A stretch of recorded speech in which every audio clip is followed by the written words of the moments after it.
Assalamualaikum warahmatullahi wabarakatuh. Saya Kusnuli Ayati, CGB Angkatan 11 dari SDN Sambilawang, Mojokerto.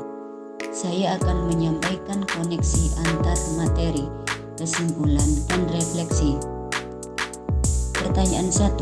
Apa yang Anda percaya tentang murid dan pembelajaran di kelas sebelum Anda mempelajari modul 1.1? Guru sebagai pusat pembelajaran. Anak harus patuh dan mengikuti cara belajar yang saya sampaikan.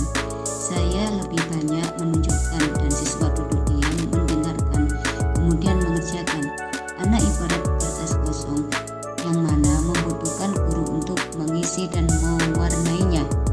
Anak pasif pada saat pembelajaran dan motivasi belajar kurang. Ketika pembelajaran, lebih banyak saya yang berbicara. Ketika saya mencoba bertanya apakah ada yang masih tidak mengerti, anak-anak hanya duduk diam. Penilaian lebih banyak ke ranah kognitif. Saya menjadikan KKM sebagai acuan berhasil tidaknya pembelajaran. Saya sering mengabaikan aspek-aspek lain di dalam pembelajaran. Kurang memahami karakteristik anak.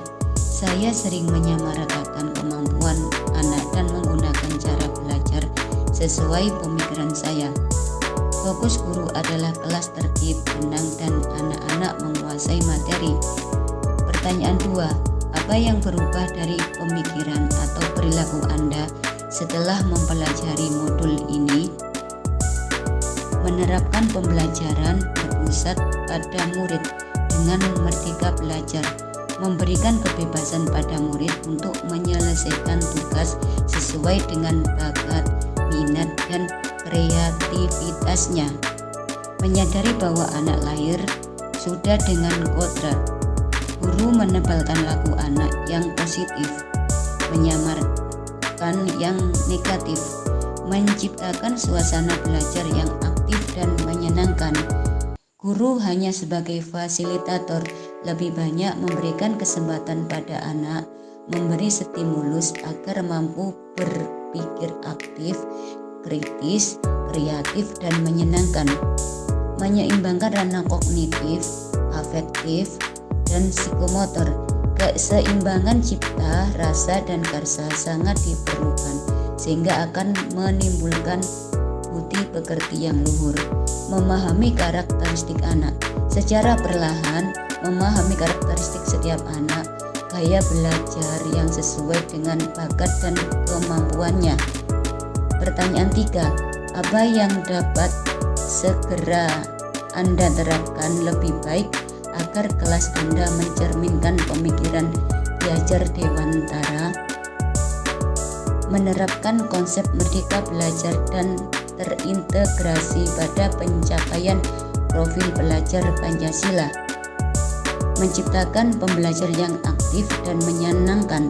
Saya akan berperan sebagai fasilitator untuk lebih banyak memberikan kesempatan pada anak, memberi stimulus agar mereka mampu berpikir aktif, kritis, dan kreatif. Pembelajaran sesuai dengan kodrat alam dan kodrat zaman.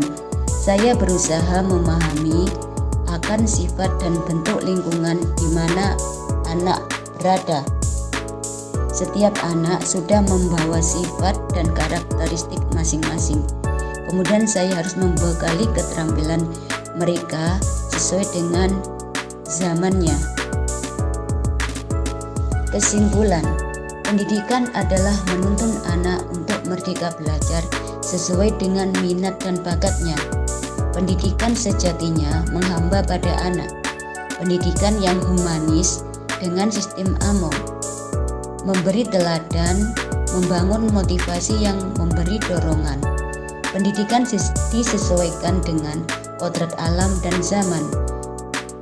Perlunya penanaman budi pekerti yang baik dalam proses pendidikan.